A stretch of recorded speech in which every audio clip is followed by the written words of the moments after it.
Hello, wherever and whenever you are, and welcome back to the Underdark.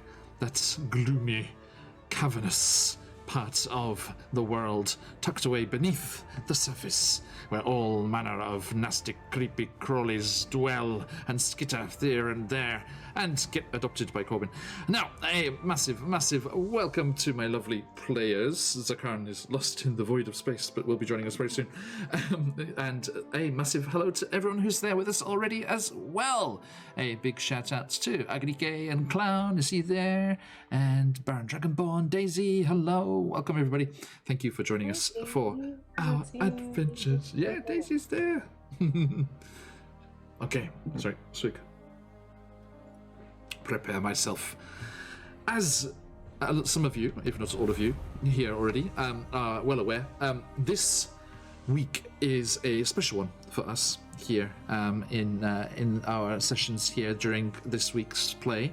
And with a few extras, a couple of extras thrown in for good measure, we have a total of 8 sessions this week. A very bumper week of sessions, because we have something to do.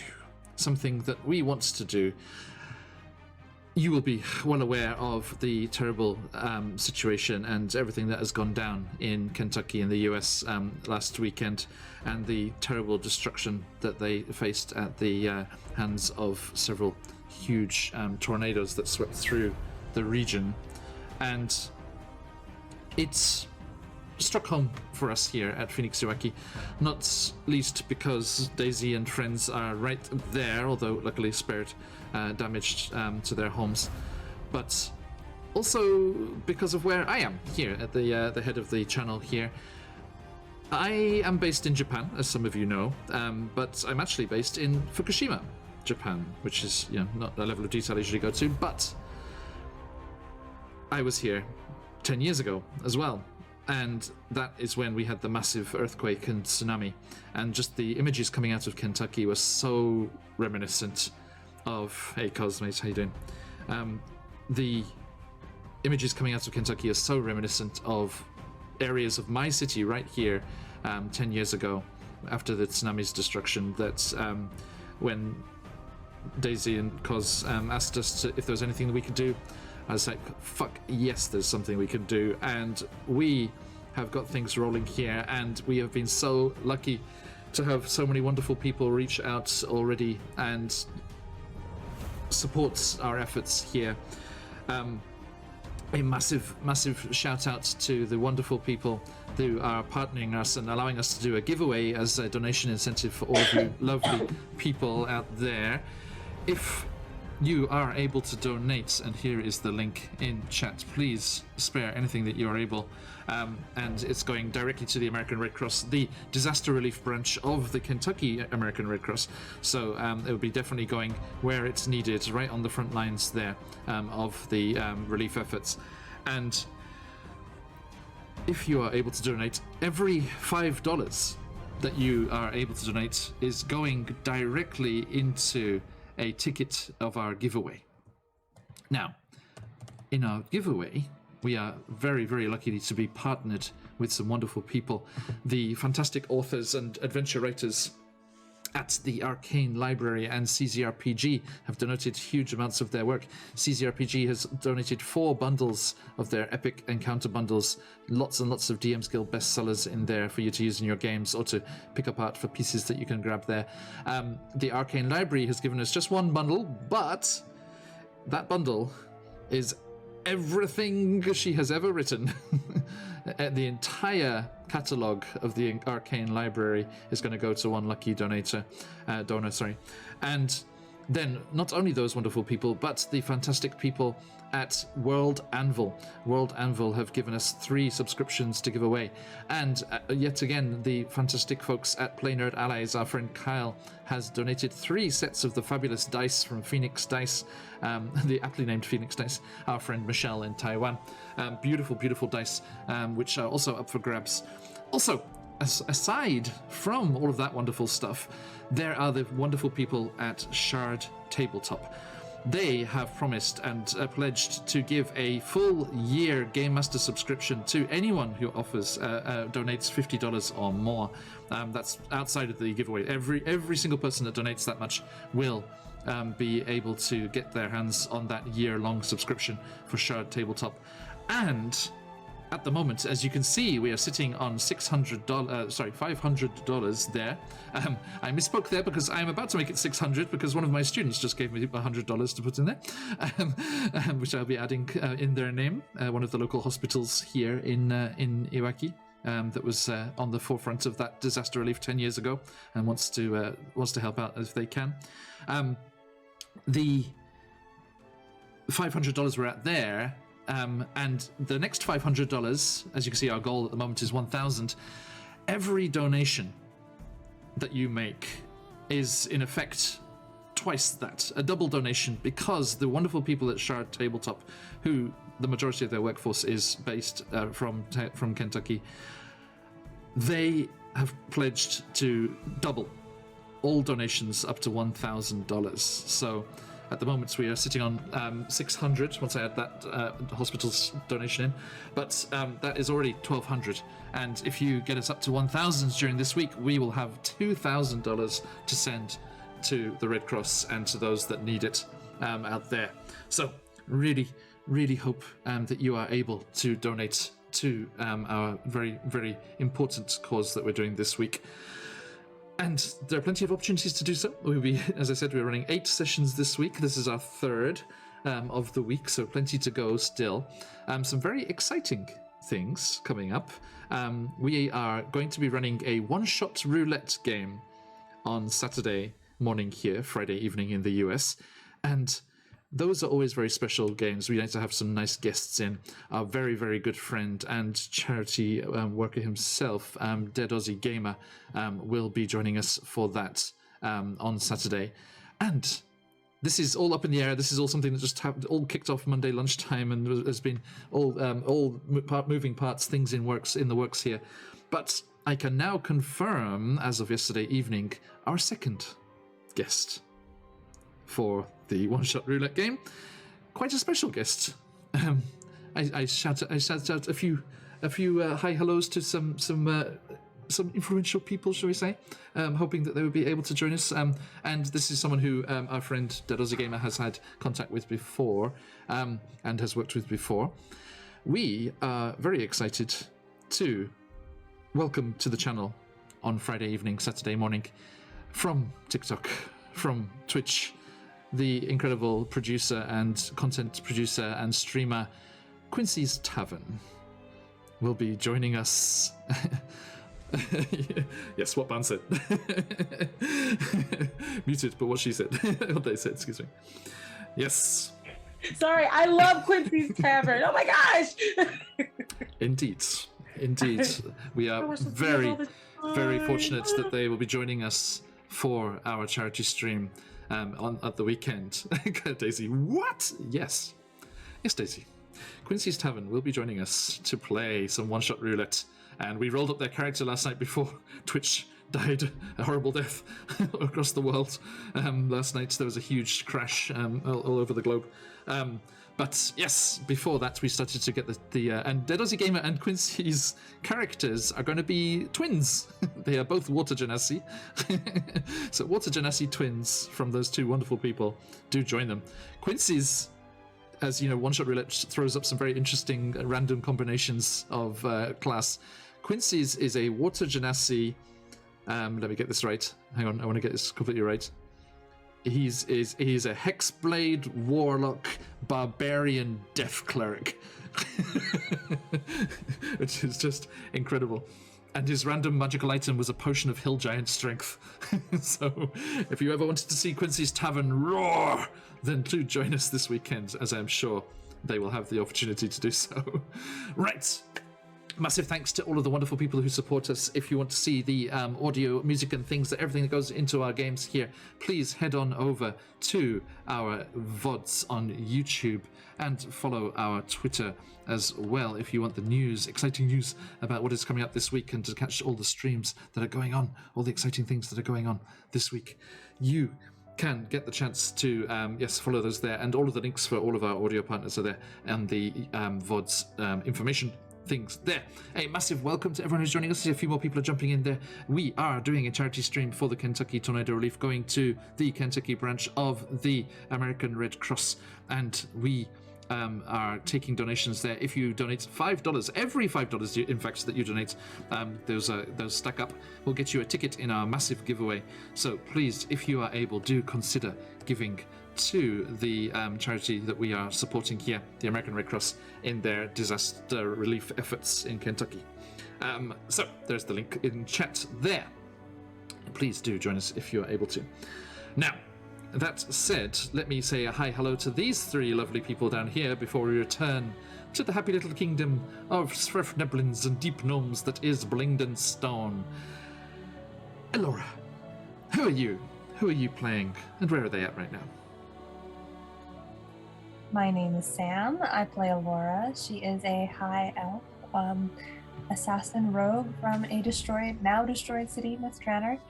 She ran away from home to start an outlaw band, stealing from the rich and giving to the poor, was captured by the drow, met these lovely people, and is now trying to deal with the chaos that is occurring in every single city that they visit. Indeed, yes, the effects of the abyssal incursion are making themselves felt throughout the Underdark as Sirenscape rises to the occasion. Thank you, Sirenscape. Yes, indeed. Moving across, Zakan, please. Yes, I'm Steven, and I am playing Zakan, the Aasimar ranger / cleric who is perhaps the most worried about the abyssal effects permeating the Underdark, as this is their home, and it has been for over 100 years, as they've been divinely charged with the task of finding those who are lost, bringing them to the light, although with their aging body and failing strength, they Aging body, failing strength, and annoying microphone.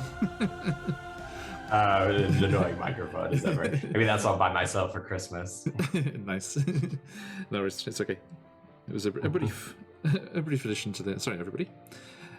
Okay, thank you very much. And last but certainly not least, Tamer of the Underdark, purveyor of pets, creator of chaos, Corbin. Hit me, I'm a Buns, and I'm playing Corbin, our awesome changeling druid / monk way of the mercy, and as said, the unofficial tamer of the Underdark.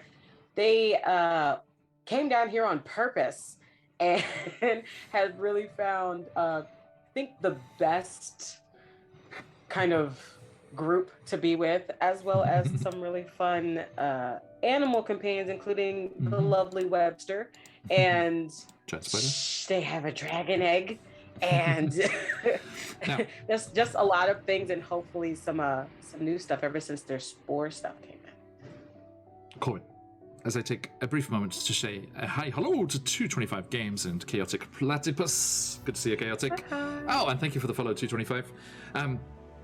Please, yes, welcome in there. And keep an eye on your whispers later, 225. Our followers have a Discord that we all enjoy hanging out in, and I will send a Twitch whisper invite to the Discord later on. Corbin, you remember how last week we were excited to speak with animals and speak with plants and all kinds of things from that large crystal that you got from the stone giants? Don't take away my joy. I was going to add to your joy, but fine. No, don't stop. Don't. You can pick it with me. Don't stop. There was a video that I watched on the way to work today. I thought you meant Corbin saw a video. How the heck does that even work? Yes, Corbin is on YouTube now. No, there was a video that I watched from the wonderful people at MCDM Studios, Mr. Matt Colville and friends. He has just released a new class, but with that class come rules that are applicable to any class of adventurer, and they are specifically for having pets. And the examples that they have include dragon wormlings. So because they know that mischievous people like me exist. Exactly. And let's face it, not everyone is too happy with the Beast Ranger, the Beastmaster Ranger.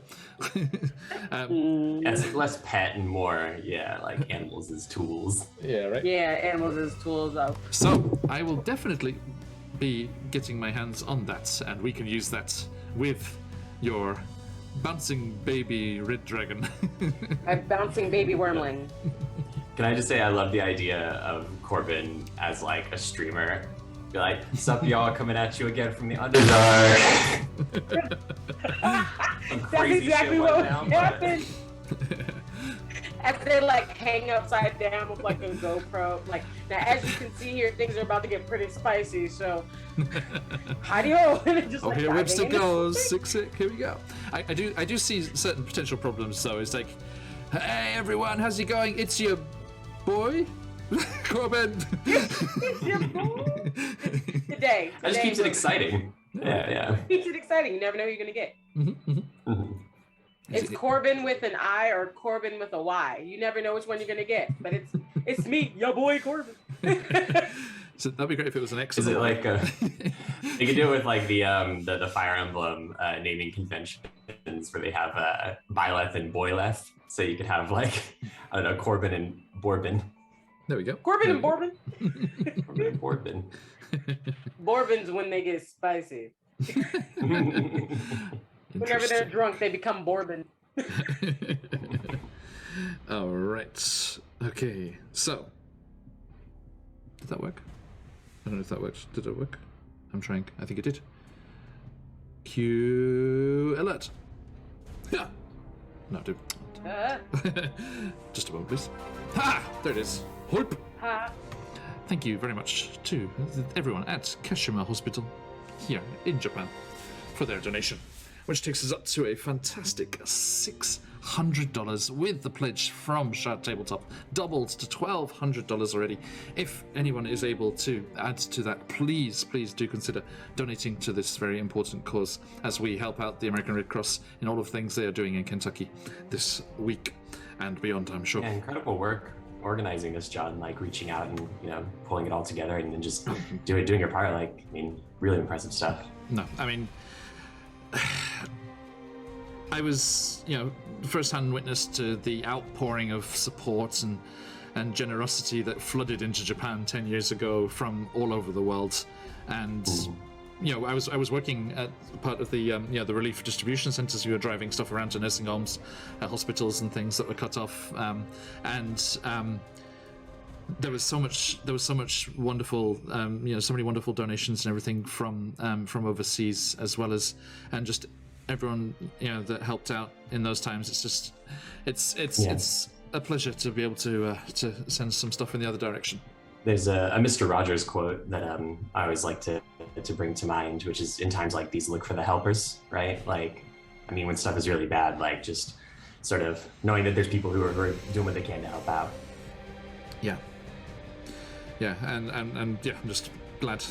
Back then I had a car and a pair of hands and a shovel, but now I've got equally important. Yeah, now we have these lovely group of people here in chat and on Discord and everywhere who are willing to help and do things. Yeah. And here, 225, yes indeed, thank you. Now, as I say that, you can also enjoy some shenanigans Corbin style, as those donations do come with rewards, and you can give advantage, you can force disadvantage on poor me. There is a poor innocent John. Poor innocent me. There is a health potion, little manna from heaven that can appear mysteriously, and there is a wild magic surge, which could also be triggered at some point. Good. I'm just saying. And also at the higher level of things, as our good friend DM Charlie has already done, and I know a couple of people are thinking about doing during the week when they get to jump in, there are the options to introduce a fully fledged backstoried NPC into the game. And anyone who knows our games here, is familiar with our channel, knows that those NPCs get around and are likely to pop up in the story several times and throughout the Phoenix Ueki multiverse, as all of our stories are tied very fundamentally together. Right. without further ado, let us jump into this. You had arrived at Blingdenstone and been guided through the maze-like entrance to the city and into the maze of warrens and caverns and dugout abodes that is the Deep Gnome Sverfneblin city. But only part of it, because large sections of the city have still yet to be reclaimed after the poor Sverfneblin were massacred and driven out by the evil drow from Menzo Baranzin a few decades ago. They have since returned from the surface and nearby dwarven holds to reclaim their city, and they are slowly doing so, but there are areas that are boarded off, locked away, caved in on purpose, because there are certain beasties and nasty things that crept into the ruins whilst the Sverfneblin were gone. All sorts of monsters and things. There is a strange ethereal energy that corrupts elementals that are summoned and often used by the Sverfneblin. There is recently a new problem. There seems to be a upsurge in the in the existence and the frequency of oozes. Now, that's not always a bad thing, as our friends have discovered here. As we look on the screen, we can see our good friend, the gelatinous cube, sentient gelatinous cube that they made friends with in the oozing temple. But they too felt a strange pulling, a strange summoning almost, and were drawn towards the city here and have gone off to investigate that on their own, as the locals, with their trials and tribulations that they're having with the oozes, were not too keen to have them come into the city. Now, as we get things rolling here, our party had recently visited a new area, a new spot here. Oh, I'm so sorry to hear that, Baron Dragonborn. They're still getting pings for tornadoes to the west, like right now, tonight as well. So, be careful. Yeah, anyone in that area, please stay safe and keep an eye on the situation and get to safety as soon as possible if you need to. Yeah, we're thinking of you, Baron, and everyone over there. Okay. Now, you two, Cos, Daisy, yeah, watch yourselves. Okay. Now, let us jump into things here. Excuse me, fuck. Let me get you into said Deep Gnome City. Boop. Up in the corner of the map. See, I like that I don't have to put the dynamic lighting on this one, so I can actually show you how gorgeous the borders and everything of the maps are. See just how pretty these maps are here. So, let us scroll on over here. I think we... Oh, Cars, thank you so much for that donation. Thank you, my friend. Let's see, does that come with any caveats here? What you got here? 20... Hey! A DM disadvantage right out of the gate, Cos. Thanks, Cos. Thank you. Now, everyone, salute Cos's bravery, because he will be playing with me on Saturday. And I'll get you back. Yeah, someone got backup Cos. Everyone help, they're teaming up against me.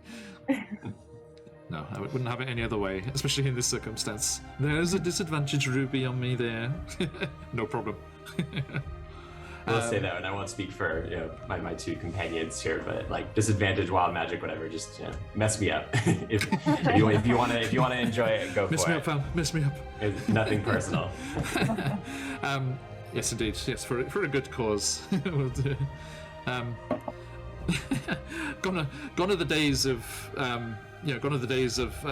like chucking water balloons at people for charity and things. Now it's triggering wild magic surges on stream.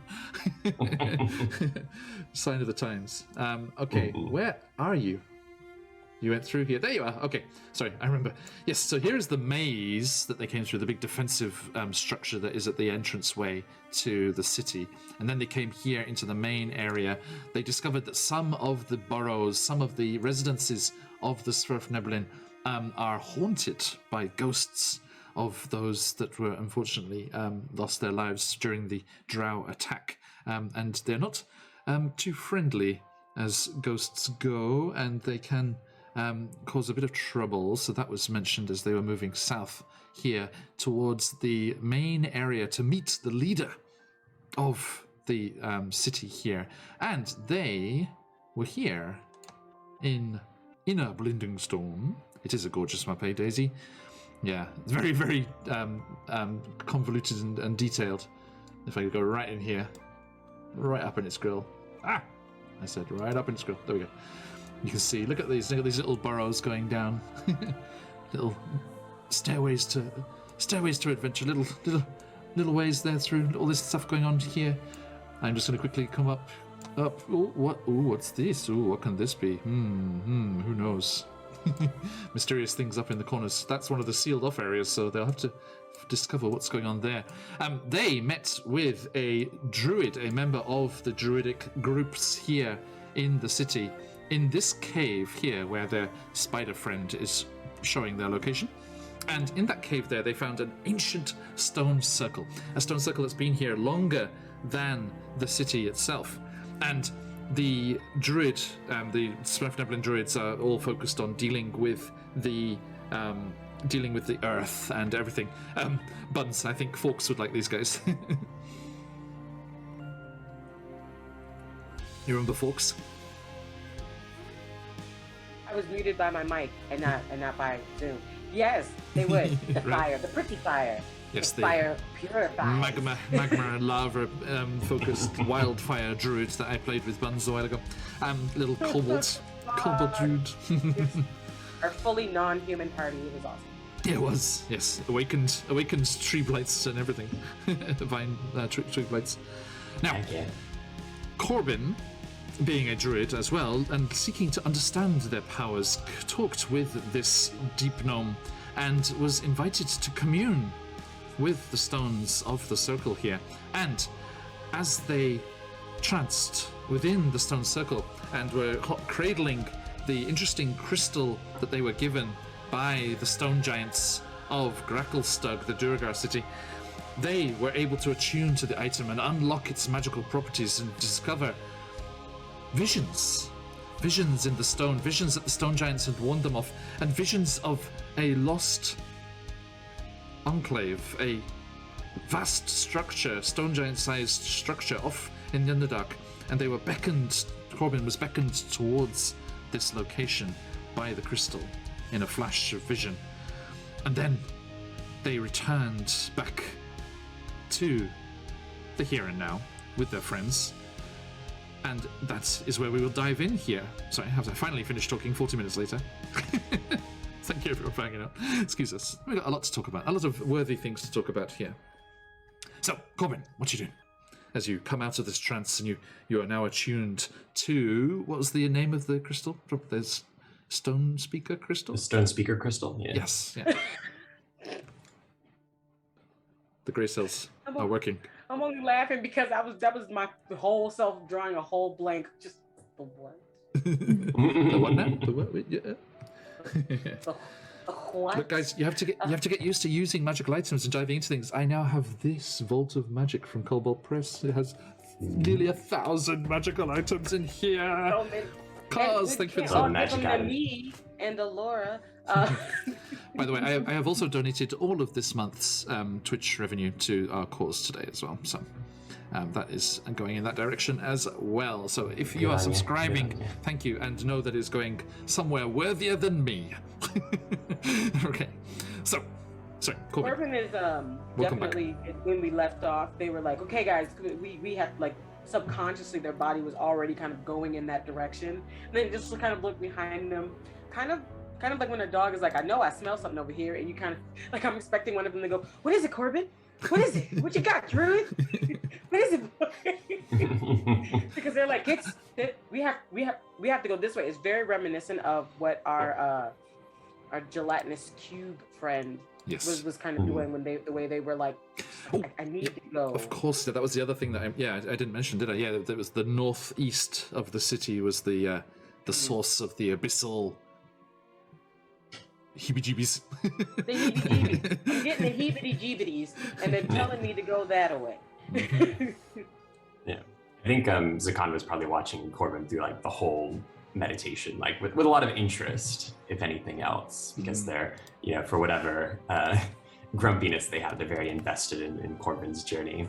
And so when they stand up and start going off there, like they sort of get in front of them and they're like, Corbin, what did you see? Did you see the message? vision. Look, I feel like I'm supposed to go this way. I saw, like, I'm gonna and then I'm gonna relay the vision, but in that horrible way. Like, it's very fast paced. They're talking with their hands. They're like, but I have to go this way. We have to go this way. Whatever's going on is that way. But these heebie-jeebies you speak of, their magical nature are abyssal. What's abyssal? Bad things lower than the Underdark, below the Underdark. So colder? And sideways. Sideways. You could have kept you're kind of heading towards the Shadowfell there instead. Yeah, it's kind of like that. That's kind of how they describe it. It's like, well, if being in the Underdark is like just being around, and then whatever's over there is the shade. It's like it's cooler, but it's in a bad way, not in a relief way. But I know it's bad. For around. And they're like, they haven't been wearing shoes. Like, they kind of like took off their little boots to do their meditation. So now their feet kind of keep doing that thing where it just kind of gets the dirt. And I was like, it's bad for all of this. Noted. We can go investigate They this. like put that big, because we said it was like a big crystal. They like put it in their like a bag. backpack. it's like your forearm length, yeah. Yeah, it's like I feel it in my whole Baby giblet. size. We're supposed Crystal to go papoose. this way. That's We what can they go. call their intuition, their giblet. I feel it in my entire giblet. Yeah, Laura's listening on, maybe a little bit skeptical, because usually when people get very excited to go someplace, it's not always the best place. So she kind of turns around and goes, well, I understand you feel a pull. From what you describe, it sounds like a very dangerous mission. Should we rest? Should we talk to the leader of the city first, or do you think there's something urgent there waiting for us? Yeah, the head of the Druid, the druid. Kaladaran Smooth Hands religion here. He's the head priest of Kaladaran Smooth Hands and part of the Stoneheart Enclave. The druid head priest guy. Yeah, he comes over and he's like, well, I trust that was a successful experience, adventurer. And by the way, everyone, Blingdenstone is Liverpool.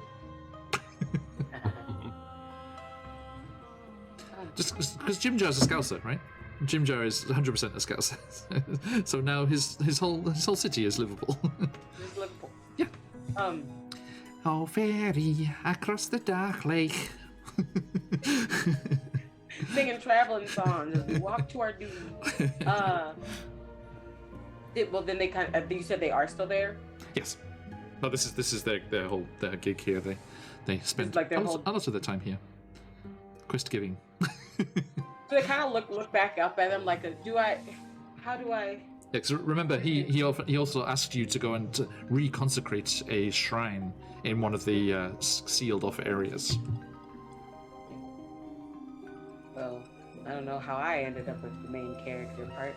It's like, I always gotta do the hard thing. So when we get to the shrine that you want me to wake up, is how they're choosing to say it. Yeah. Once I get to the shrine, you want me to wake up. Am I gonna have to fight the bad thing that I feel? Well, if you remember, I told you that you need to put this crystal in the main altar of the shrine, and that will trigger the process. And as the process is ongoing, it will no doubt attract the attention of hang on, what's the name of that? What is the name of that thing? Oh yeah, it will no doubt attract the attention of Ogromoch's Bane, and its vile, insidious effects through Blingdenstone here, and there will probably be corrupted elementals that will be heading your way. But if you can hold them off long enough, as the ritual carries on, it should summon the temple's guardians. There were elemental guardians, imbued into the very rocks of the temple itself, and those guardians should be able to help you out. And if all three of them arrive unscathed, then you should have been, jobs are good. See, we just gotta go there. Gotta put the crystal in.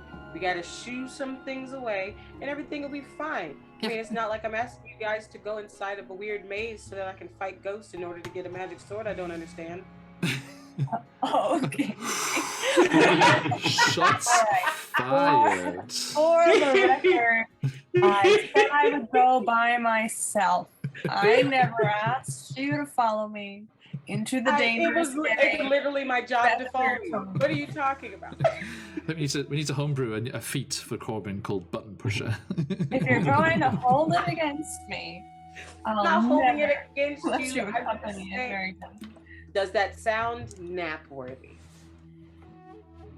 Out of character, I don't think any of us needs a long rest. I think we took one. I think we had one before. I think we're all absolutely fine. I'm looking at the D&D Beyond thing on Twitch, and all of our Yeah, health is all the way up. Yep. I think Laura's just thinking, do I want to jump into another fight right now? We just got Fair. this finally. Like they say that, and you're like, for the record, they're like, it was literally my job, but it is ribbing. It's not like they're going, I know you're not talking. It's like it's ribbing. They do come on, but if you want to take a break from this one, because we went through so much, I would understand, but I feel like I need to do this. No. There's no break. It's fine. If it's urgent, it's danger. We will all go together. I don't want this place to end up like this is Blingden Stone. We were in. It wasn't. No, that was the Krakoa place. That was Schlubadoo. What was the last place we went to where we were saying that they're starting to act that same way, that like we're angry for no flipping reason? Where was that again? That was Gracklestug. Gracklestug had the Duergar that were getting angry and things there. Yeah, I don't want this place to end up like the Duergar did. I don't want somebody to end up running around like Floki. If that's why he was like that, we never. We may know. well have discovered the source of Gracklestug's problem in time, and hopefully we can do the same here. If you think we can stop it, then yes. I mean, we should stopped the also last go. wild crystal things that were trying to take us out while we defended a crystal obelisk. It was a really big crystal. Everyone, do you hear that? Perception. Do I hear that? Well, do you have Sirenscape turned on? Is the key question here. Oh wait, actually, I don't have my headphones. Then you'll do it. Elora, Yes, is it an earthquake or? The ground is shifting beneath you, and pebbles and small stones are tumbling down the sides of the cavern onto the dusty floor here. And as this vibration just thrums through this entire cavern, there is a creaking, cracking of rock and shifting tectonic forces, and the stones of the stone circle starts to shift, rising up, tearing themselves free of the ground. Garnick, do they usually do this? No, this has never happened before. And as they break free, they scrape and slide inexorably across the floor towards each other. And as they come together, they start to form a vaguely humanoid shape. And this creature rises up in front of you. There's not a soft rock baby. Oh no, it's a hard rock baby. There's a hard rock. You beat me. As a team effort. Leave this place. Leave this place. And Didn't catch I would like all of you it. fine people to roll me some initiative. Threat to me? I don't even know what's happening.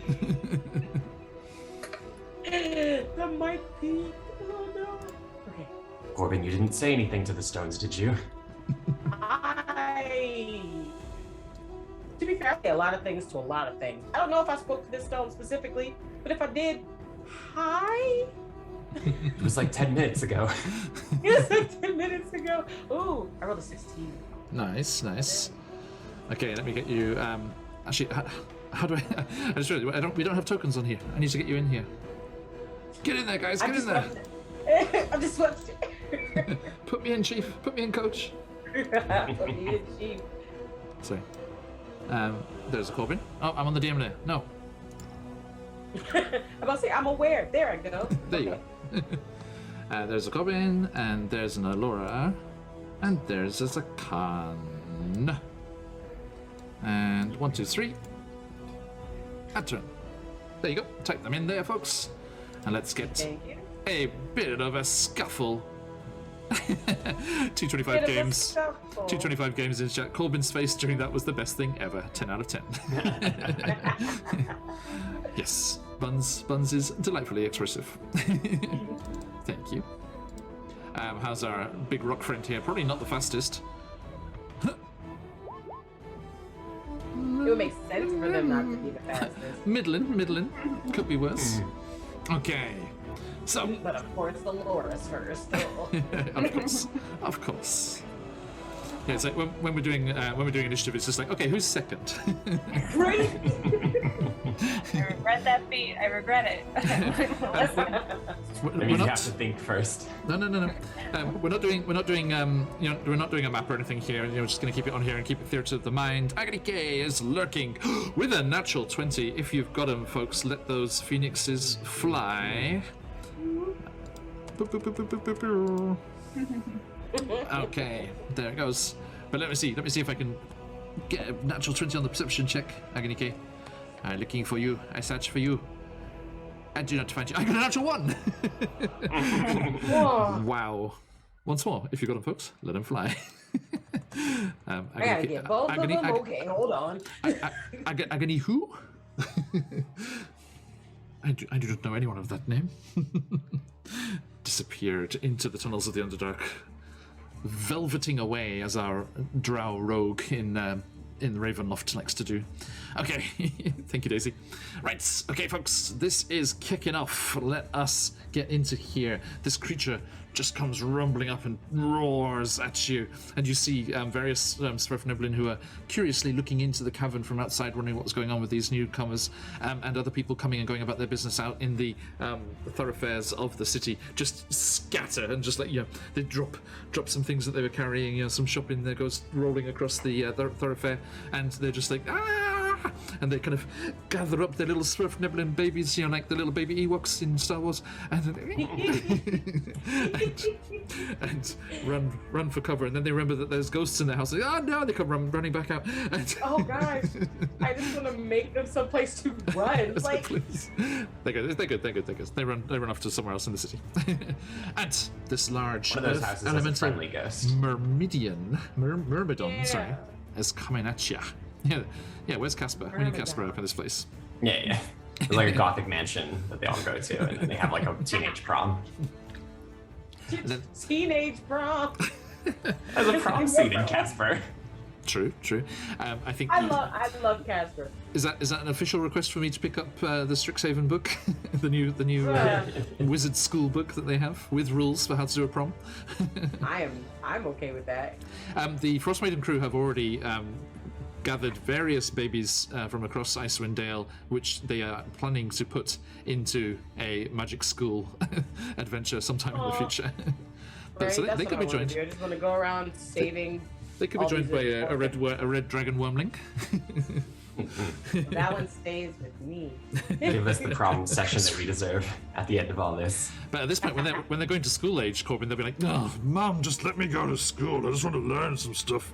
You're No, always I'm hanging going to around." school finding Nemo. You No, don't no. go to school. School is for dangerous.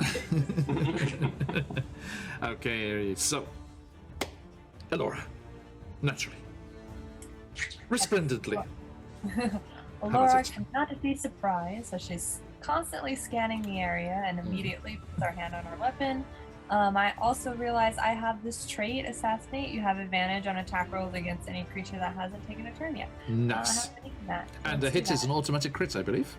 Yes, if they're surprised. Is it? I think it's no. I think any hit is automatic, isn't it? I think it's Is that in your features and traits? yes. You have advantage on attack rolls against any creature that hasn't taken a turn in the combat yet, and any hit you score against a creature that is surprised is a critical hit. Okay, yes, I remember. My bad. Yeah. So yeah, this one is not surprised, but has not gone yet. So you get the advantage. Okay, so she darts forward with Dawnbringer, and I mean, let's face it. All the sneak attack dice from the advantage is basically a critical hit. yeah. Okay, so give me a 23. 23 will hit. Okay. And that's 7 folks, radiant damage. if you want to help our adventurers, you can roll with make them roll with advantage and things with your donations. Please consider donating to help them in this fight. Okay, and sorry, the damage was 7 and type. And then off What my type of damage, Laura? Sorry. radiant Slashing? damage. Radiant. Okay. Is it all radiant? Is there no like slashing as well? No, I think it's just radiant. Okay, so yeah, you leap forward and slice across the creature, and it just traces a kind of jagged line of light just across its chest as it just looks down at you impassively. And that was with sneak attack too? No. Okay. On my offhand, as my bonus action, I'm going to use my Moonblade. Yes. Oh, that's a natural 20. Natural 20. Fantastic. Okay. And that's 9 damage. Nice. Did you roll twice the dice? Yes. Nice. And roll twice the sneak attack dice as well. Oh, okay, yeah. So that's 111 sneak attack. And 13 sneak attack. That's 24 sneak attack damage. Ouch. Yes, that's 66, right? Oh gosh, yeah, I guess. Yeah, right. So yeah, 66 sneak attack, and then so what was the grand total of all of that damage there? It was 23, 7, 9. There's 39 damage. Yeah. Nice. So 30, and you didn't add your bonuses to the offhand, right? It was a natural 20 on its own. Yeah, I rolled just a 20. Yeah. Yeah, but there's no bonus to the dice roll, eh? I don't damage.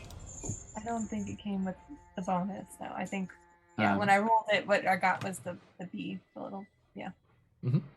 Okay, so. But I mean, no, on the damage roll, on the offhand attack, because like a normal damage roll is a d6 plus 5. Okay. 225 games. Thank you so much for the donation. You're absolute legend. Thank you. It's been a pleasure seeing you here today, and even more so now. Thank you. Now this is probably going to have some caveat on it, I believe. So -4 then. No, yeah, sorry. No problem. As I say, sorry. That is advantage to Corbin. Thank you, 225. 10 out of 10 for yourself too. So wait, it was 39, so it'll be 34 now. Yeah. Oof.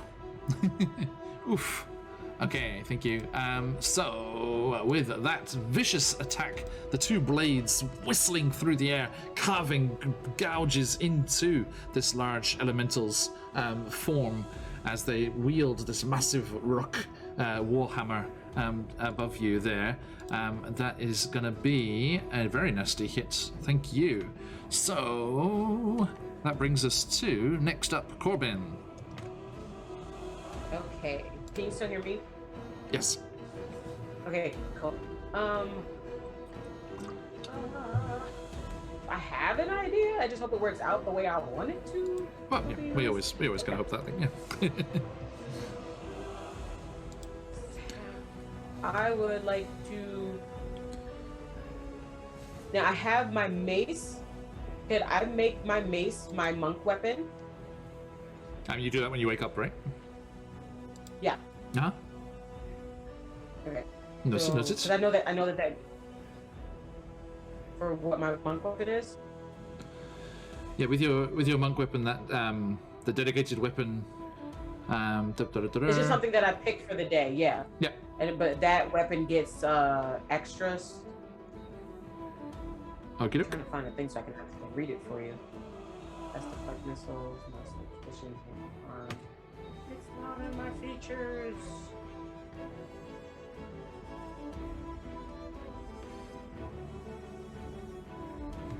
You've done it before, and I just can't find it right now. It just means you can use your dex instead of your strength for the weapon. Dex instead of my strength. Okay. Yep. Yeah, because I want to attack with my mace, but I do have 2 weapon fighting. Could I use my those stones, like my magic stones that I already have, as my second weapon? Or does it have to be another martial weapon? I just want to know. The offhand. Yeah, for my offhand. The thing with the offhand one is both weapons, the initial attack and the second attack, they both have to be finesse weapons. Finesse, because it just says light melee weapon. Let me double check for you. Okay. Where are we at? Two weapon fighting. Here we go. Yeah, when you make the attack action, you can attack with a light melee weapon that you're holding in one hand. You can use a bonus action to attack with a different light melee weapon you're holding in the other hand, without the ability modifier. So yeah, if they're both light, it's okay. Cool. So is the mace light? That's what I'm checking right now. Sorry, no, it's just simple. Weapon common. Yeah, it says melee, but it doesn't say that. So your arm blade is light. Yeah, I'll say so. And The arm blade, I'll and count then... I'll count the magic stones as light, 100%. Okay. Because I don't even think my sickle counts as a light weapon. No wait, it does. Yep. So I can do my sickle and my arm blade? Yep. Awesome. Okay. That's so a I'm cool gonna go so combo. I can, Right. Right, do like a quick attack, because the arm blade is like the Assassin's Creed. We keep calling it the Assassin's Creed blade. And the sickle weapon is a little less damage on the plus, so that's the one you want in the offhand. So go the arm blade Yes, main that's the attack one I want in the and get the full damage there. Okay, Yeah. go for it. All right, What so a kind I'm DM. gonna use my movement. You're very welcome. I would like to use my movement so that I can like jump, not like jump, but like go right up on it. So should I actually move my unit right here? That's okay. Just generate it. Yeah, just put one there so we can get them in the turn order. Cool. Okay, so then I'm gonna make my first attack, which is going to be with my arm blade. So yeah, running up on him so I can. I'm gonna try to shake the stone giant. It's like the only way I can say Gonna make that. him friend shaped. So yeah, as you dash across Naruto style with the arm blade extending out from its housing, and then magic stones with the offhand. Yeah. Yep, magic stones will be off, yeah. Noted. Go for it. So, So roll the arm blade attack. cha. Okay. I rolled a 23. Nice. 18 plus 5. That hits. So roll the damage. D6 plus 2. Welcome in, everyone. Hope you're able to donate to our cause for Kentucky today. 8. Yep, 8 damage for the arm blade. Nice. Now, let's see how this magic stone thing's gonna work. Hang on. Magic stone. I think we Alright. have established canonically that Corbin Naruto runs. Absolutely. 22 to hit. Definitely hits. And just roll me a straight d6, because it's, with the offhand always minuses Don't the use modifier. your modifiers unless Yeah. they are negative, I believe. No, it's yes, unless it's negative. Yes, that's right. So just a straight d6. Aw, I only did 2 for that one. So it is a rock hitting a rock. It makes sense narratively, Yeah. but He just subsumes it into his form. He's like, now I too am magical. oh no. Oh.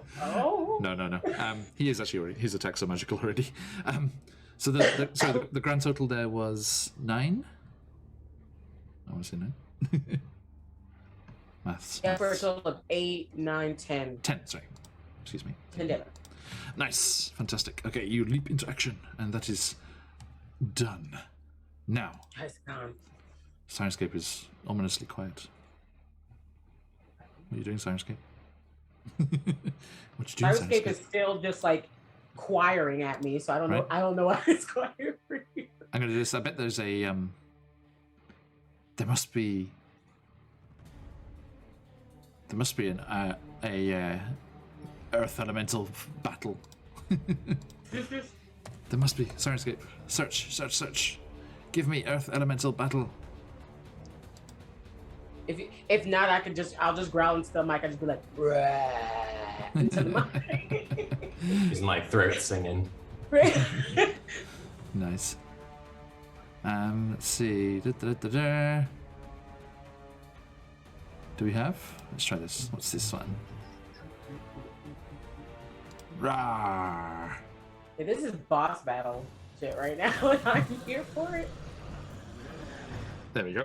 Ooh, Growly, growly. Okay. it's a good growl. The song, the music for this one's called Breaking Hell.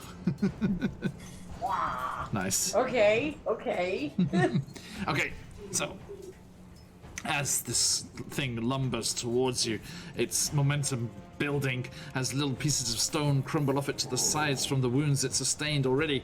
The hammer rises up and Elora, as it comes towards you, well, just turns towards you, you're already in combat with it. It reaches up. Actually, I've got a multi-attack. I'll do one on each of you. But the first one, with the addition of Thunderous Strike, will be on Elora. Fair enough. Fair enough. Carved him up real good. With sense. the disadvantage from Cos, that is a 9. Oh no. I'm just going to say, without the disadvantage from Cos, that would have hit. Oh no. As cons. There is a huge, thunderous, cacophonous. As this thing smashes into the ground, you dive out of the way, your nimble dexterity saving you from what seemed like a terrible, terrible strike. Then it carries on its own momentum, spinning ground towards you, Corbin, and that massive stone hammer comes whistling in your direction. I'll roll to defend or to dodge. I would like to dodge, thank you. Natural 20. No! Ooh. Reroll. I would like to sacrifice my advantages to make you reroll. So it's I not know. terrible. It's not terrible. There's a total of 18 bludgeoning damage. Do you not see my health on the side? I don't say things like 8. Numbers are right there. They're right there. So, a massive stone wall, having done this strangely kind of magical seeming attack, almost just crunching into the stone there with a huge cacophonous thunderous roar, swings around and thankfully does not do the same, seem to have the same effects when it strikes you, Corbin, but the weight of this thing just clocks you right in the side, crunching into your ribs as the massive jagged stone of it collides. And speaking of Warding flare if Zakan's got an attack coming. nope, there's only 2 attacks. Only 2. So that is their turn done, but it is your turn, Zakan, with Elora on deck. Hey, so I think Zakan was it was last in the order here because like they were focused on getting people out of this square. So they're a little bit farther away. Yeah, and especially like this old, priest guy, like, making sure he gets up out of here. You need to nice. get up out of And, here. Yeah, as they're sort of like escorting him, they say, Gurnik, is there any way that you could calm it down, or anyone that you could call and bring over? I don't know where. It's like the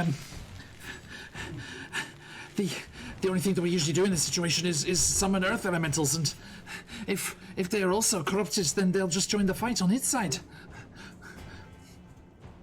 I'm sorry. Get yourself to safety. You're on your own. And they'll turn around as Gurnik is going off to safety. The stones shall sing your story forevermore. Thanks. And we'll wear little black snoots with pinstripe ties when we do it tonight. Right to myself. Get out of here. There's a tunnel. There's a tunnel over in the way. It's called Abbey Road. We'll just go and we'll record the song over there. Okay, sorry. Those 4 kids in the pub know that they're doing great. They're gonna be big. I mean, we are literally in the cavern. Yeah. That's right. So yeah, they see off Gurnik and then they turn around with their bow. They say, "We'll do our best to stop it, And I'm gonna fire off a shot of the bow, the longbow. Go for it. First one's going to only be what is that, a 9. 9. Okay, not enough, I'm afraid. You do hit it, but the arrow just skitters off the stone surface of this resilient-looking creature. Thanks to Dread Ambusher, I get another attack on my first turn. So we'll take another arrow shot, those 2 quick ones they do. Nice.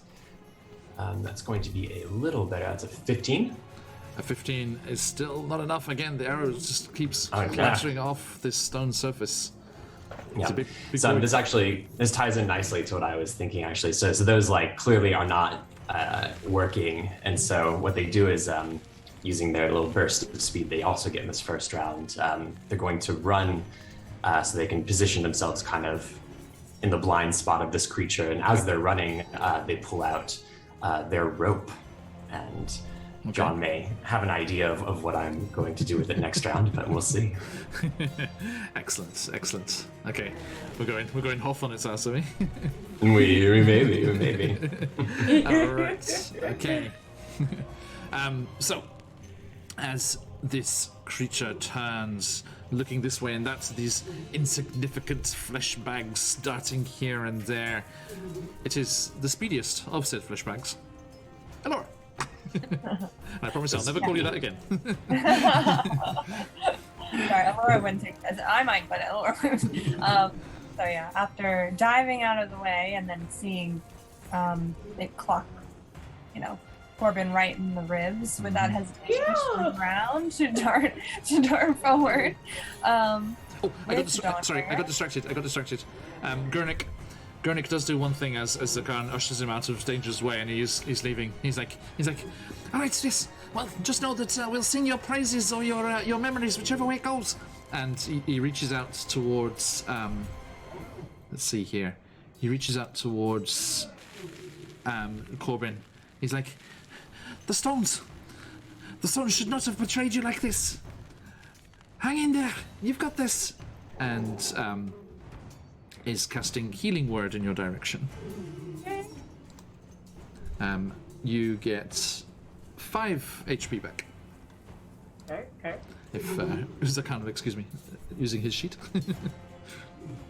pretty dicey you got this, Zakan. Both 100-something-year-old holy people. Yeah. Okay, nice. So that happens there. So you get a little bit of healing there as the priest is ushered away. And sorry, Elora, please. Yeah. So she charges forward to strike, and that's 28. That'll hit. Going to be 13 radiant damage. 13. Excellent. Okay. And then on my offhand, I'm going to use my signature. Yeah, this radiant damage seems to be cutting deep into whatever magics it is that have animated these stones. So I don't add the modifier for either the damage or the roll, right? For my offhand. For the roll the roll to hit is normal. Oh, okay. All right, so 15 to hit. I know 225 games. We're trying. A whole 5 back of the 18 that were lost. Look, it's good. Every little helps. And yes, so the roll to hit on the offhand. It was a 15. Misses, I'm afraid. Okay, it sees you bringing that around. It remembers that nasty little moon blade from before and brings the haft of its mace round and knocks it away. There is someone within 5 feet of the enemy, correct? Yeah, because I went all up in its face, but I just got slapped across the room. Yep, so you can sneak attack on that first dice there. The first attack. Do that all at the same time, eh? Oh, okay. Because it's very important which attack that goes on. Because it's not automatically on your first attack, is it? You can just do it. Yeah, I think you have to manually hit it. Yeah. Yeah, let's look at the wording of it. Once per turn, you can deal an extra 3d6 on it when you hit with an attack with a finesse or ranged weapon. If you have advantage, or if there's an enemy of the target within 5 feet that isn't incapacitated. right, or 225 games, they're just saying how they love low-level encounters because the risk is so high. You would have loved our early episodes of Candlekeep Mysteries. Check them out on YouTube if you get the chance, because there was, I think, 3 occasions, Daisy, was it? That they came within 1 or 2 of permadeath because they nearly went to minus their max HP. It's like, just, they were learning, they're new to D&D, and they were learning the joys of splitting the party. Good times. That's my favorite though, is like when it gets so close but is okay. Because despite appearances, I do not want you to die. But if Just get it close happens, to death. Don't it die, happens. but Yeah. get dangerously close. Near-death experiences are character building. Right. in character, big experience. Yeah, exactly. In the game here. Now, that said. So yeah, you can choose which one you put it on. So with that first round that we did, because you hadn't said you put it on the first attack, then that meant that you were able to put it on the second attack, which you scored the crits, so I gave you double the sneak attack. So that's always a gamble that you can offer to take each time, right? You can choose to not put it on the first one in the off chance that the second is a critical. But I suppose it doesn't matter. I suppose if the first isn't a critical, you may as well always wait for the second, because it's still going to be the same damage either way. Anyway, that is that. Okay, so the total of with the sneak attack was? So sneak attack was 14. Nice. All right, so yeah, you're just carving in the white hot blade, the radiant light spilling forth from it, and you can feel. Remember, this sentient sword that you have here does emanate emotions from itself, and as the whole cavern here is bathed in the radiant light of Dawnbringer, you can feel the elation in the sword. You can feel that this must be an evil being, an evil force that has animated these stones, because the sword is rejoicing in the ability to attack it and take it down. Okay, so. That said, the creature is still, roaring in pain and flailing around the place, but it is looking rather beat up. So I'm going to put little yellow dots on it there. I'm going to take away our friend over here so folks at home can see. That yellow dot, folks, means that it is on half or less of its HP. Okay, so that brings us to monkey business. Monk, how about it? Okay, so I would like to do a thing, and I think it'll be pretty cool. Okay. Can I use? Well, I mean, I can. I'd like to use wild shape to become my wild entity, my symbiotic entity. Yes. I'm going to do that, and it takes 1 whole action. And then I get 8 temporary hit points on top of that. Nice. So that is. But I can attack after I become it. But to read it, you gain the ability to channel magic into your spores. As an action, you can expend a use of your wild shape feature to awaken those spores. Rather than transforming into a beast, you gain. Oh, it says 4. That says 8. You gain temporary hit points for each level you have, in this class, and I have 2 levels in Druid, so 8. While this feature is active, you gain the following benefits. When you deal Hail of Spores damage, roll damage die a second time, so I do double damage, add it to the total, and your melee weapon attacks deal 1 extra d6 necrotic damage to any target they hit. Nice. So you just go extra mushroomy. Yeah, like it almost goes shrooms. like the halo that has just been light, like almost like attaches, like one of those like thin kind of like what were they called? Laurels. Kind of looks like a laurel of mushrooms. Nice. Yeah. Okay. So yeah, you see these as Corbin channels into these new abilities that they're slowly discovering. You see these fungal growths, but not looking dangerously, scary like the Zugtamoy curse that Elora found herself afflicted with. But yes, looking resplendent. resplendent fungi starts to emerge from Corbin's hooded form there and hair, and they become one with the halo of spores, and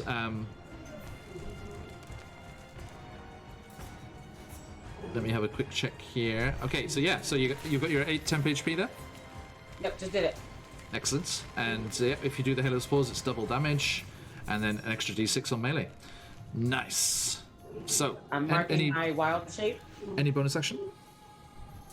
Yeah, because it takes 1 action to become that. As far as my bonus actions go, pew. Stones? I can do stones, or I can cast. If I cast Shillelagh on my body,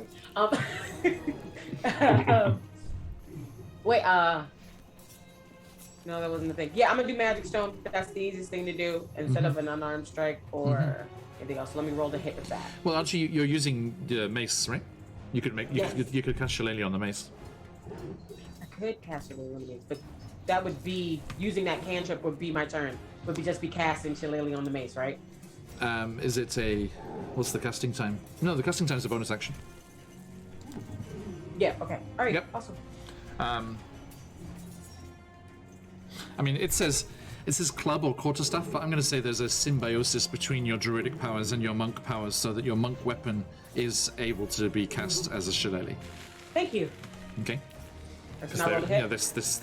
these two sides of you are intertwining and complementing each other as they intertwine. So Go ahead and roll a hit. no, I'm just double checking here. D8. There's 1d8. So in this form, it would be 2d8 plus 1. Mace. Yeah, so it changes because the mace's damage dice is only a d6. Cheers, guys. Thank you. So it changes the damage dice for the mace to a d8, but because you did the symbiotic form with that was your action this time. So you've just so you've cast the shillelagh on your mace. And it's glowing. How does it look? How does this work? So after the laurel of mushrooms come up and like whenever they use their power, that mask of theirs that it looks like butterfly wings and like their eyes are like part of the wings kind of flares up around them. And the mace, they kind of it might sound silly, but you know when a flashlight don't work, so you kind of hit it, but the way they do is like they go like this and then they just like slam their hands together and it lights the mace up, and that's them casting the shillelagh before they like go to.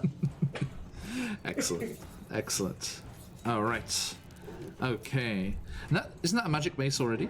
It is, isn't it? Yeah. So this is just me adding extra damage because I just want to hit it. It's like modded magical items. Okay, so yes, magical mace imbued with because the magical effects at the moment just the lights that it does, right? Yeah. Is it It's got fire damage, I think. Wasn't it fire damage? Or was it just light? I will click the weapon and see what it tells me. And sorry, the weapon is just a straight mace. We didn't put it on there properly. Sorry. Oh, okay. That just means I have to take notes. I thought it was in the thing. I know. I thought I remembered it being fiery. I'm sorry. No, it's my bad. I need to make that for I you. feel like I'm holding up combat though. I'm sorry, y'all. No, it's fine. This is Oh, important. yeah, good hand. Important stuff. Chilling. It says manage custom, so I can put this in there now. Yeah, I'll make an item for you proper because it's not for some reason it wasn't a D&D Beyond magical item that they gave you in the using temple for some reason. So what? Why? The mace. You can use your action to make it alight with green flame or extinguish. It does 1 extra fire damage. So that means you get a D8 plus 2. Oh no. A D8 plus 3 because you're using you are using your dexterity instead. What's your spell attack? Your spell attack is plus 4. Sorry everyone, there's lots of things at play here. Your spell It's a attack is monk. They always are so extra, but I love them so much. So your spell attack is plus 4, whereas your dexterity is only plus 2. If you cast Shillelagh on your mace, that means you get plus 4 to attack, and then you get the extra damage as well. So it's plus 4 to attack. It's plus 4 to attack. It's a D8. 2d8 plus 5. 2d8 with the thing, yep. And is it? It's not plus 5. Why is it plus 5? Because it would be, yeah, because plus 4 and then the mace does the plus 1 fire damage. So that's plus 5. No, the plus 4 is. Is the plus 4 just? I think the plus 4 is just to hit. Is it? Is it on the damage roll as well? Yeah, for Shillelagh, the plus 4 is just a hit. I was saying plus 4 because it was it's 2d8 plus No. When you use Shillelagh, you can use your spellcasting ability instead of strength for attack and damage. So yeah, I think. Yep. But it says your spellcasting ability, which I think is the plus 1, not. Yeah, the modifier is plus 1. My spell attack is plus 4. My spell my save DC is 12. So I think the wording on the Shillelagh there is referring to the modifier, not the spell attack. Gotcha. Right? Because that's the roll to hit. The roll to hit is the plus 4. Yep. So then it would just be plus 3. Yeah, so you're better off using your dex, because it's a monk weapon as well. All right. It's a magic mace that's also a monk weapon and also a Shillelagh. So. Also Shillelagh, also charged by my pure symbiotic with the right now. spores as well. Wow. Okay, so yes. Meanwhile, we just got the earth elemental roaring in the background here. Right. Okay. So yeah, that's so it's 2d8, plus then 2. we'll add the extras. Plus 2 to hit. Yeah, plus 2 to hit, and then it's a D8 plus a D8 plus 4. 2d8 plus 4. Yes, thank you. Sorry. So here's the 12. That's nuts. Alright, so 12. Oh, Because it sorry, was the Buns. plus 4. Buns, it's not 2d8. Sorry, because the double damage dice is just for your Halo spores. The reaction that you do when something Oh, is. that's just the reaction from there. a Halo Yeah. spores. The melee attack is a d6, so it's a d6 plus a d8 plus 4. Okay, thank you. We found it, everyone. We got it. Thanks All for right, sticking and with as us on far that as journey. 2 hits, crest. it is just the plus 4, right? To hit is plus 4, yes. Yep. Then I rolled a 12 to hit. If it's only the plus 4, if I'm not adding anything else to hit. You rolled a 12, or it was 8 plus 4. 8 plus 4 equals 12. Okay, so yeah, I'm afraid that misses. We found out what the damage roll is, but we don't get to use it yet. Right. Finally, though, but at least we found out. Yes, for future reference. Squirrel that one away. Okay. I just write it all down. It's all sitting here in my notes. I got it right here. Yeah, if you just have a little post-it or something with just that on it. Right. Plus 1 fire damage mace equals 1d6 plus 1d8 plus Make a memo. 5. Make a memo of each form. It's like the mace as it stands, Shillelagh mace, spore mace, and spore Shillelagh mace. All right. Thank you, everyone, for hanging around with us for that. But that is done, and that brings us to said angry elemental. He's like, stop fussing around with those small click-clack math rocks and taste these rocks. Gollum is sassing us. Yes. These rocks. Okay. Yeah. Unfortunately, its thunderous strike does not recharge. You'll be sad to hear. Zakan, you're not next to it, are you? I'm behind it, trying to angle into its sort of blind spot, but not within melee. Right? Could have helped it. Yeah. Yeah. Okay, so Elora, natural 1, misses, I assume. Swiftly followed to Corbin, his target of choice. 18 will hit. Why am I a target of choice? I attacked one. You're not. I attacked each of you once. You did. Unfortunately, that hits though. So the massive maul does crunch into you once more for 11 bludgeoning. How are you doing? Yeah, You Doing Corbin. I don't think I'm down. I'm not down yet. Really? Because the first one wasn't the first one 18. Yes, but then I got the word of healing plus my temporary hit point. Temporary, yes. Got some mushroom points. Mushroom Right, points. I got- Mario Well, made it's it a red Mario mushroom, first yeah. place. That is the best way. Gordon becomes twice as big. You have those. It's me, you Weirdly though, okay. Corbin also gets a mustache and like a hat and overalls. Like, Noted. Okay. Cheers, everybody. So that is its turn, done and done. Zakan sneaking around, skulking in the back. What you doing? yeah, and sort of like through the shadows, going invisible whenever the light is low, as they do, master of light. And so yeah, they've got their rope out, and as you said, we're gonna go for a Hoth maneuver here. So I'm not sure what roll you would want to make, but Zakan's gonna try and like get the ropes through this thing's legs, sort of darting and ducking, and to try and bring it to the ground. Okay, that will be a acrobatics or sleight of hand. Let's see, I think it's gonna be acrobatics. Yeah. Oh, actually, they're the same. But, Okay. Yeah, and I'm going to use my viewer-provided inspiration on this. So if it's cool, I have the viewers to thank. We don't have any inspiration at the moment, I'm afraid. I had some on my character sheet from like a different session. Yeah. Sorry, I reset for because of the donation thing that's happening this week. Oh, okay. Sorry, to give people. Well, a then I chance will to not. jump We'll in just there. hope we'll hope the roll goes Just hope- well. Yes. Yeah, sorry about that. Yeah. Let's see. So trying to get up through those legs. I shall reinstate that after this week. Since was generously donated. Oh, that's going to be okay on its own. That's a 19 in total. That is a success, definitely.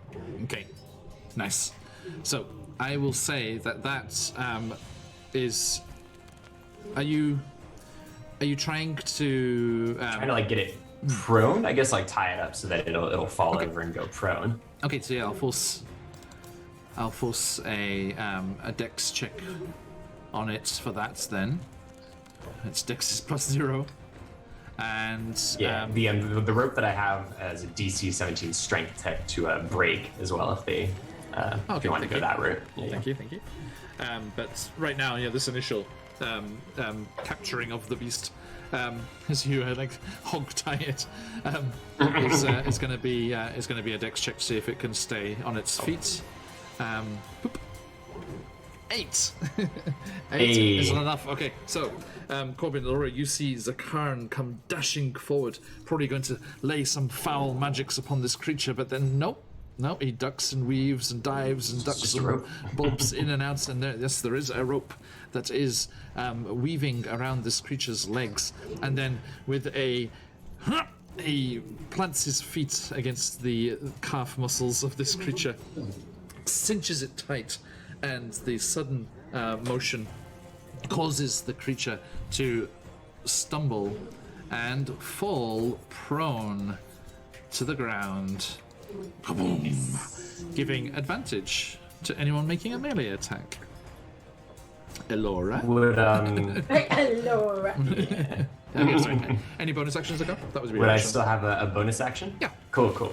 Nice. So they do that, and then like as it falls, it reveals Zakan behind them, and they reach out towards Corbin, and they say, "Corbin, the ruby. Try the ruby." But they are going to also cast healing word. Okay. Stay with us. Try the ruby. Let's see how we get there. Because my glass cannon man. I already used my disadvantage ruby. You know what always happens. I got this, guys. So that's 8 hit points. Hey. Nice. Awesome. Add that to my sheet now.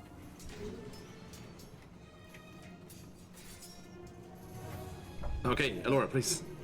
With advantage. Yeah, okay, so sees the elemental on the ground and goes to run and jump on top of it. Do you do like a what's the Spartan movie? What's it called?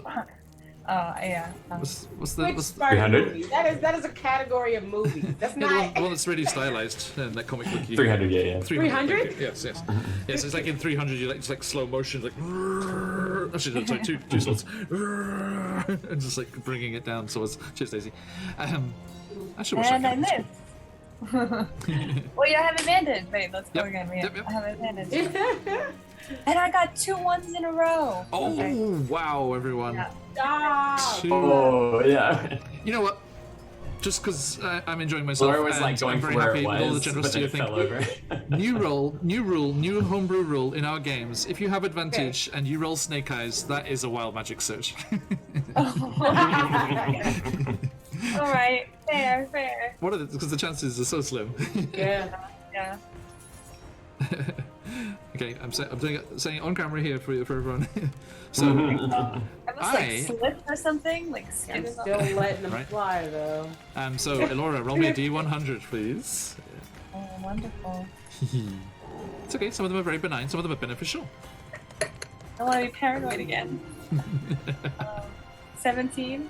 A 17. Okay. You just have this strange feeling, a sense deep in your core that if you should find yourself wounded and in need of healing, those delicious looking gold pieces in your money pouch will be able to heal you. No, you won't. Wait. So yes, for the next What about money hungry? for the next right? hour, for the next Boo. hour, you can eat. For the next hour, you can eat up to 20 gold pieces as a bonus action on each of your turns and regain 1 hit point per gold piece consumed. Each of your turns. Like, even if they're the size of normal coins, that's so many coins. It's like they're Christmas stocking filler chocolate coins. I There's couldn't eat no like side 20 effects? potato chips in 6 seconds. So, Elora, do keep track of that, please. If you are Wait, injured, how many? Up to 20. Heal? up to 20 to in a round. So if you eat 20 20 gold. coins, And nothing bad happens to me. yeah, you get 20 healing. Wait, do they have to be gold? Yes. Just 20 gold pieces. I mean, I assume the next day will be pretty rough. Yeah. Like, medically, though, there's downsides. No, medically it's upsides. The hit points come back. I'll lose the trust and faith of all the people around me. It's good, I guess. There's I feel Brian. like at see. some point we're It's gonna reach a point as a party where it's like sees other player doing something weird. Probably something weird and magical's happening. It'll help us in the long run. It's just like We hope. we're doing something weird. They're fine. All right. So let me check one thing.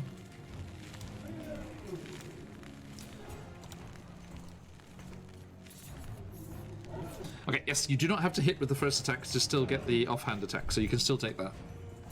So yes, you flash out with Dawnbringer, and the magic of Dawnbringer, this radiant energy thrumming around the blade, hits off the aura that is animating and sustaining this earth elemental, and the two of them link. There's like a connection between the two bands of energy, and it crackles and fizzes, and then just comes like it's like Voldemort and Harry with the ones like battling against each other, and then it just comes surging in your direction, up the blade, up your arm, and through your body, and you realize the health benefits of gold coins. In mind for the next turn. But the offhand attack. That's a 24. Nice, that hits with the moon blade. And that's 2 damage. Okay. Okay. At least the mimic didn't get hurt. Yes, indeed. Poor Cos has had lots of unfortunate mimic run-ins. Okay. Thank you. And Corbin. Also with advantage, if you wish. Did you roll that second attack with advantage, Laura? Before when I did the oh, you mean Alora? Did they roll with it? Yeah, I did it. But I wouldn't have gotten a 20 anyway, so it's okay. But you do. You still get sneak attack because you had advantage. Right. So 3d6. 3d6, that's 7. Okay, nice. So yeah, the Moonblade does cut deep into the creature's form. And Corbin, sorry, back to you. Nope, if we're gonna get another round full chance of me trying to get this fucking mace to do some damage. Now, with advantage this time. Not with I mean, I do have my. Corbin keeps going to swing and just getting given, bodied by that so- hammer. No, it's prone. It's prone. You have advantage. Oh, it's brown. Okay. Yep, Cool. yep. Because Zakan tumbled it down. So I'm still rolling with Shillelagh. Yep. So +4. +4. All right, wish me luck. Here we go. I don't know.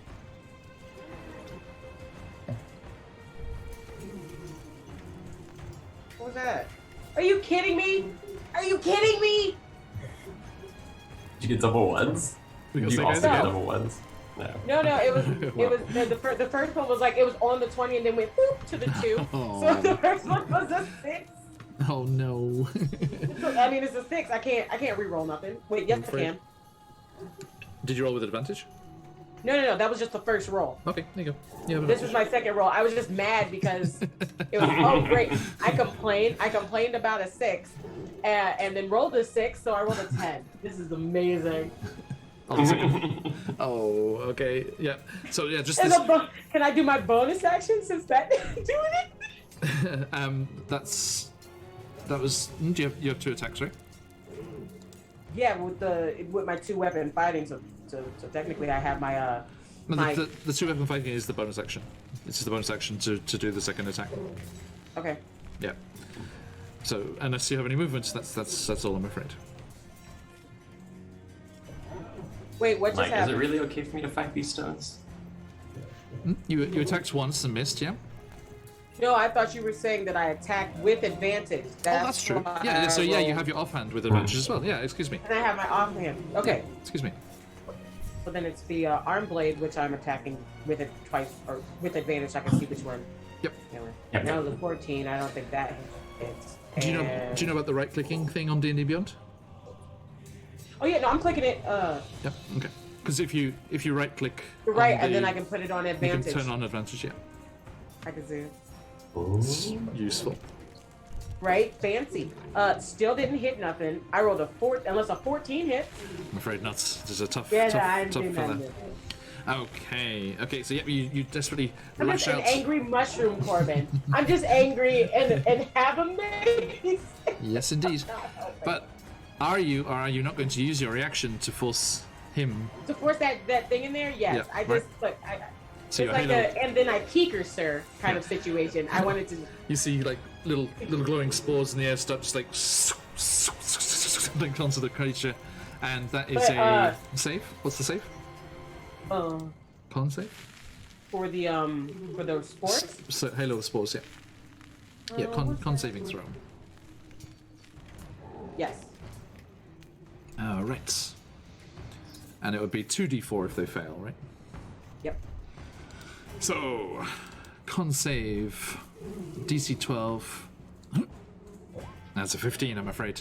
The spores do not manage to find their way into the insides of this creature, and it turns and it's rolling on the floor. And you say it's a strength check to escape, Sakan? Yeah. DC 17 to break it. 17. Okay, so yeah, you just see it struggling to stand up. Let's see if it breaks the rope. Yeah, 23.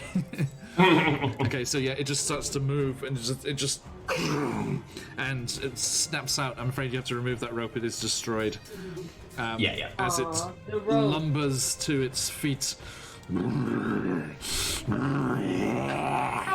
And close am I to this indent so I can shove this crystal in this hole?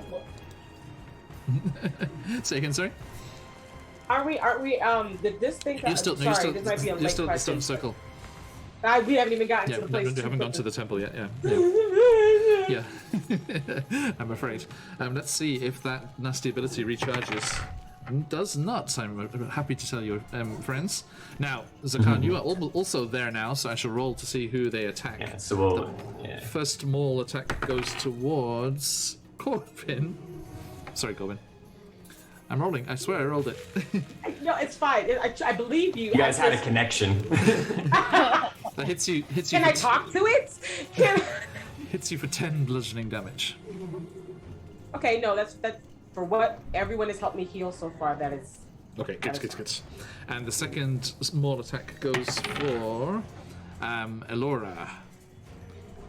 And that is going to be only a 10, so that misses.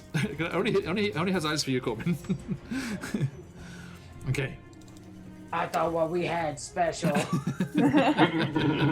Smash. Special smash. Okay, Zakan.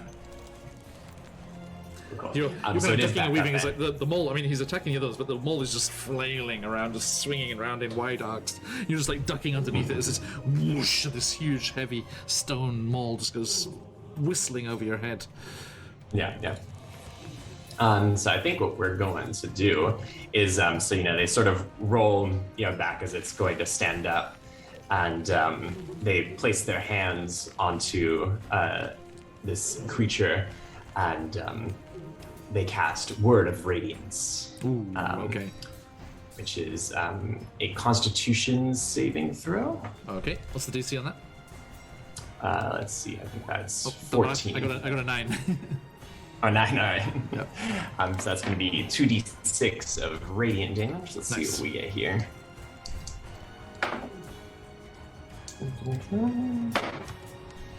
Not bad. So that is 9 damage, 9 radiant. Nicely done. And So I think this has also taken a lot of damage from Elora and Corbin already. So you just, as you place your palm on it, the radiant energy just fuses through, and just there comes like beams of light just come out from the cracks that are all across its surface.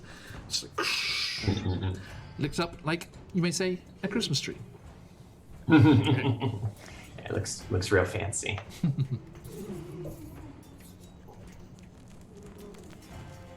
And anything else? You good? No No other effects on that? I think what we might do is, since we would have been in melee range, I'm just going to try and get out of melee range, which I know will do an attack of opportunity. It will. Can I impose disadvantage on that with my reaction? With a warding flash? Yeah, absolutely. Yeah, because you know it's coming, right? Because Yeah. you can use reaction whenever. Yeah. When you're attacked by a creature that can be blinded, so I don't know what's in the sheet for this guy, but... Yep, you're all good. Cool. So yeah, impose disadvantage. So like as they're withdrawing, it turns towards Zakan to swing. They... DMs. I know our new friend there, 225 does some DMing and things on their belt as well. DMs, do read your stat blocks properly. I just realised this creature is immune to being knocked prone, but never mind. Oh no! Well, they said that about the AT-ATs as well, and look what happened.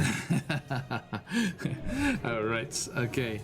So yes, you dodge away and flare up your radiance to try and avoid the retribution that is swinging heavily in your direction with a woof. 17? 17 will hit, and that's even with disadvantage. Yeah, the other's 22, sorry. Oh dang, yeah. Close. Are they 225 stat blocks? Are pretty nifty. I should read them properly. Okay, I'm doing it. I'm sitting here. Everyone bear with me. I'm reading. It wasn't knocked prone, it knocked itself prone. It's in the wording. Yeah, Sure. yeah, tripped. This is a new condition. It was hogtied. Yeah. Doesn't say anything. So that is 10 bludgeoning, Zakan. 10 bludgeoning, yeah. So I think they almost died, but they're not quite fast enough, and so it like skids them back. Yeah. Yeah, so it was already swinging the mole in the right direction, unfortunately, and just crunch as you try and dodge out the way. Which brings us all the way to the top. The thing where like you sort of catch the blow, but it still hurts. Yes, yeah. He's like, okay, like a medicine ball in training. Top of the round, the illustrious. Okay, so I guess, yeah, no point in hiding here. Comes to I've got my Laura's turn. gold in my pocket. The finish. I feel feeling Oh my brave God. here. Yeah. He's gonna Take charge on the world. forward. Yeah, I'm invincible. You've got gold, you've got life. That's a 21. Spoken like a true monarch. 21 will hit. No. A rogue. And that's gonna be Yes, definitely. 14 radiant damage. I'm going to use my sneak attack. There's someone within 5 so feet, right? 3d6. Yep. So 16 plus 9. Nice. So 25. And Spectacular. then on my offhand, I'm going to use my Moonblade. Hey, McBluff, how you doing? Welcome, welcome. Hope you're having a good week, my friend. 19. It's nice to see you here. I see you everywhere else. Because McBluff and I follow all the same channels. in the same chats all the time. Okay, I even jumped into someone random that I hadn't seen before, and I found you there. Welcome, welcome. And sorry, the second roll was a 19. Does that hit? That hits too, yep. And that's 6 damage. Without the bonus, yeah? Just the dice. Okay, nice. This creature, Elora, is looking like it's on its last legs. Which means, our friends at home, that it has 10 or less HP. McBluff, we are doing great, my friend. Thank you. We're just basking in the generosity of all of our wonderful donors. We're already up to $630 of our goal of $1,000 here. That's being matched by the wonderful folks at Shard Tabletop. So every donation is doubled at the moment, up to 1,000. And all of the wonderful, wonderful partners that we've got for this week of streams here, and the wonderful giveaways that are available there. And that is your bonus action there, Laura. Anything else? No, that's all. Okay, thank you, thank you. Corbin, if there was a time to hit, I know! it is now. I know. Okay. All right, here we go, people. First thing. It's not, but it's not prone anymore, so no longer No, advantage. just Let me take straight it off. attack, please, yeah. Yep. Dun.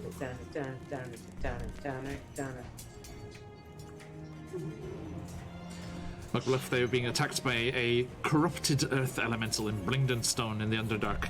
There is a strange energy called, which I keep forgetting the name of. Not doing this anymore. D&D Beyond is not spiting me anymore. I'm using my other dice for it. Ogrimok's Bane. Ogrimok's Bane Bane. has corrupted the elementals in this local area, and this one An has angry cloud. emerged. It is an angry cloud. It has emerged to attack these creatures. Sorry, Corbin. No, you're fine. Shillelagh, rolled it. I'm using my dice roller because D&D Beyond is mean to me. And that +4, which makes it a 19. 15 plus 4. That hits. Finally. All right, and this is with all of the unnecessary things that we all figured out before. I know that my damage is 1d8 plus 1d6 plus 2. So let's get that. Indeed. That's 1d6. D8. Roll them. That is an 8 plus 2 is a 10. So I did 10 damage. Nice. Now you are well aware, as am I. And technically plus 1 fire damage. A red So dot. 9. A red dot means that would be -1, +1, 11. Wait, so did I do the final blow? You said 10. You said 10 damage, right? No, 9. Oh, it was 8 Because I rolled- originally. Yes, 8 originally, and then plus the little +1 fire damage from the mace. That Okay. makes it 9. Okay. Thank you. I was just double checking if we've got any immunity Bravo. going on here. There is not. It is immune to poison damage, but not fire damage. Not fire damage. Noted. No. Especially magical fire like this. Okay. So, Corbin, my spore druid monk friend. Tell me what happens. Okay. So for this final blow, so everybody else has been attacking it. It was kind of like going back and forth, kind of getting it all types of like discombobulated. And I'd like to think that what Corbin did for that final, like really large blow, was kind of end up behind it and like climb, because it's a big rock dude, to like climb up its armor and get to its head, and then just jumps as high as they can, and then just as hard, and it just crushes their helmet into their head. Nice. Okay, so yes, you just go darting forward. This was the first attack or the offhand? This was the first attack. It was the first, wasn't it? Yeah. Okay. So yes, you just kind of almost like parkour off its bent knee, just like one foot on its thigh, leaping up, so you're up level with the head of the creature, and yes, you just spin it around and just crashing down. Your spores just billow out in a cloud from the impact of this blow. Like a puffball fungus. And as the cloud of spores dissipates, you all see ponderously sinking to its knees the head of the creature, crumbling and just bashed to pieces as it falls to the ground and into its separate parts once more. They do not reform back into the stone circle, go back across the ground, unfortunately. They are lying higgledy-piggledy across the cavern floor here and just slowly rocking and coming to a standstill as the dust settles. As that happens, you all see where the stone circle once had been, towards the center of the cavern, a strange haze, like a heat haze on a very hot day over like a tarmac road. You just see the air shimmering. You can't make out anything. You still see the far side of the cavern. You can't see anything particularly, but there's just a shimmer in the air, and all of you within your minds hear the same voice.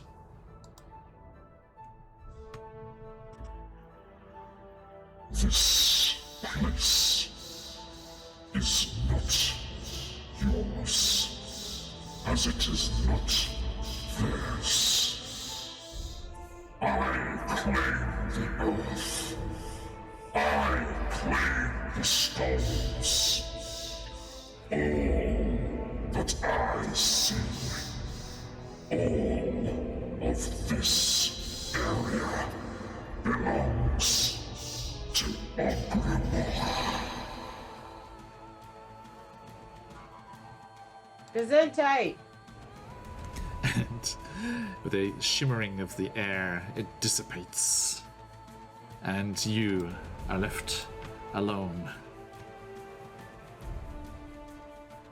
And congratulations, you are successful. Okay, so as this dust settles, what do you say to each other there? Please, over to Corbin, you. how are your ribs? Who needs ribs? I can go for some ribs right now, actually. And let me, Different I'd kind. like let me see No, them. Corbin ribs. Like who needs ribs? I'm So, I'm that's it. fine. It's like That's it. So, me over here in Japan, we need good ribs, please. and like as it fell, I like to think they like held on and like kind of like a bull rider, kind of like rode their body to the ground, and they just up there because they didn't want to move anymore. They just jumped off this dumb thing and slapped it with a mace. Like we gotta go. I'd like Maybe to we imagine. would take that rest. Like y'all gotta make me. You're gonna have to make Corbin sit down. They're like, okay, all right, let's. They're like leaning on the mace. We got this. I'd like to Elora, imagine, yeah. Even if the effects are no longer present, I think Elora still thinks that the gold is going to help. So she kind of zooms Thank down, you. like very caringly and like seriously looks in Corbin's eyes and says, "Here, have some of these. I think it will heal you." Do you? Everything about them, the fact that they're a monk and do not care about money, the fact that it's like, As this donation of coins is sent in Corbin's direction, McBluff, thank you for your donation to our cause. Yay! Thank you so much, my friend. But, Okay. every $10 I'm just gonna, like, donated, John is sniff gonna it, eat like- one. Yeah. Right? I'm like, they're gonna sniff it. Like, do I And Just please swallow note it. that Corbin has Swallow done this with almost everything you've ever given them. They sniffed it and they go, "Do I eat it?" Yes, very seriously and earnestly. Yes, so they say yes. Corbin's gonna pop that in their mouth like a Pez. No thoughts. Only hurt molars when they go to chew on this thing and it do not work. Laura, was that a gold coin? Yes, I'll just I've take, recently I'll just take found one new choking information. damage right now. You should know that it only works for you, Laura. Don't know that yet. Yeah. They got me like fussing over Corbin's ribs and now trying to like look into Alora's face to be like, are you okay? Are you with us? I felt You hit your head? power come over me. The money could heal me. Force feeding Corbin like a piggy bank. Take one, It's and fine. another one. That's how I see it too. It's fine. It's fine. Why don't we all get some rest and get the rest of our party to somewhere safe? Oh my gosh, when are they gonna help us? 2:25. Don't worry, we're wrapping up. Thank you. A pleasure to see you. Welcome. Hope to see you again soon. May the road rise to meet you and the wind be at your back. Indeed. You joining us from the Emerald Isle? I think it's a saying from that neck of the world, isn't it? Okay. Okay, everyone. So yes, as you fend off Elora's bizarre medical attention, and Zakan helps with something a bit more traditional. It's like Elora's like, I saw this on a Facebook group. Sorry, no. You can't heal yourself by eating coins. You can only do so through magic. We're taking a 1 hour nap.